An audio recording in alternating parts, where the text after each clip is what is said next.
Hi, there are two ways to copy content from previous years into this current year's course, and I'm going to show you both ways.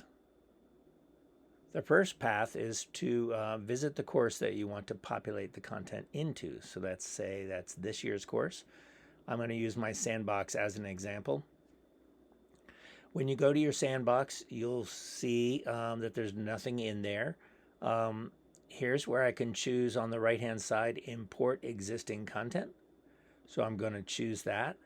Um, and what you want to do is notice the warning. It says importing the same course content more than once will overwrite any existing content in the course. That means if you've made changes to a page or to a module or to an assignment and you re-import it, it's going to take away those changes and re-import the old content by the same name.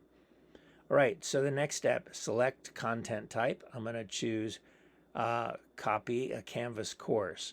Now this is a little bit scary because it sounds like I'm going to copy the entire course into here, but that's not what we want to do. We want to go ahead and below here, we want to do select specific content. Okay, that's the most important feature of this step, is to select only content that you choose. And then the next important step is we're going to say adjust events and due dates, and we're going to remove the dates from anything that's in there. That's going to reset the dates for any assignments or due dates for specific content.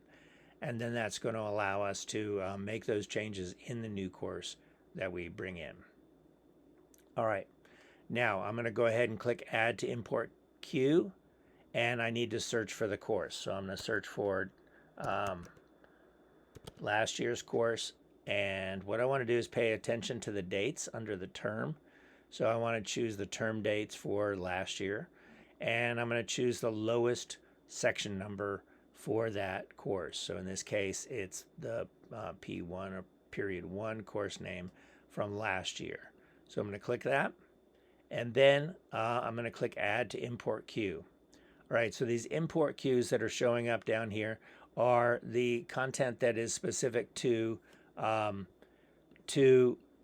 information for the course. So down here we can see that it says select content. For both of these, it says waiting for selection. I did this one a few minutes ago.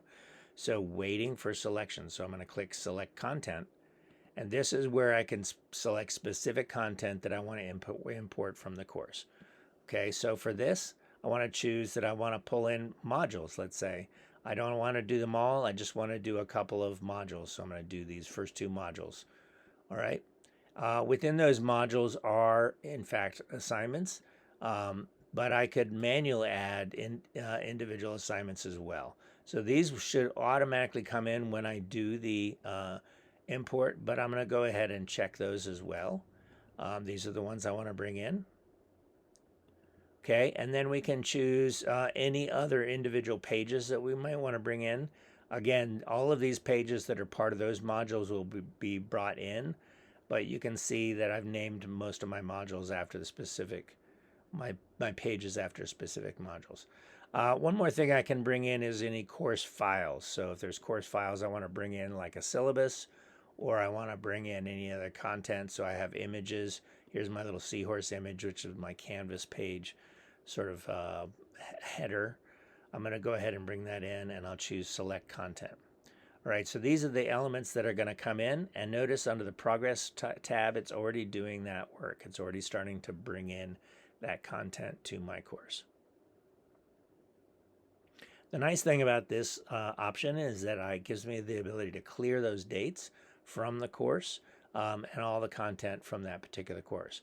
Now, it may still take a little bit of time to refresh, but if I go into my course menu over here, and let's say I go into modules, I can see that in my sandbox now I've got these modules, and notice they're all set to be published already. Okay, so it's already published all those, and you can see the assignments are in there. And if I click on a particular assignment, let's say I click on this assignment, we'll see that there are, in fact, no due dates or anything in here. So I would have to go into the assignment details and edit the assignment, and then go ahead and put in the due dates and things like that. So that's really good. It forces me to go ahead and do the content appropriately for this course. All right, so that's the first version. Now we're going to look at the second version of importing course information to my course. Again, this is my sandbox course. This is just the course I'm playing with this summer. So the other way is to go to the courses menu, and notice I can see my published course, which is the faculty room course. I can see my sandbox, and if I click on all courses, I can go back in time to my past enrollments and see courses that I had from the previous year. So let's go back into this 24-25 Design and Technology course. And here's where I can choose to export content from the course here. So let's say I want to pick a module. Let's go to module 3.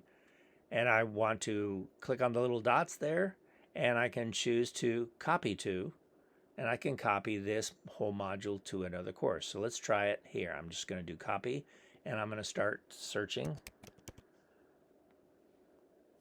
And here's my sandbox. Oops, I got to do, I'll just search for Rob, and we'll see if we can, there's my sandbox right there. So now I'm going to say copy, and this is module 3. And you see it's gone ahead and copied it. However, I didn't get all the options for dates and things like that. So now we're going to go back to our sandbox, and let's see if that module has come in.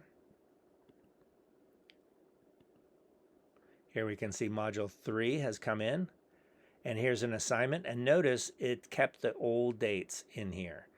So this method does bring in the course content, including any assignments that are in a particular module, but notice the course dates, the assignment dates are incorrect. I would have to click on the assignment, click on edit, and then go back into here and set the appropriate dates.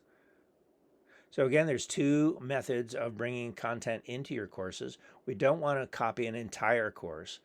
And this method of bringing in the old due dates is problematic for the students because that method is going to make it more difficult to have the students be able to parse through.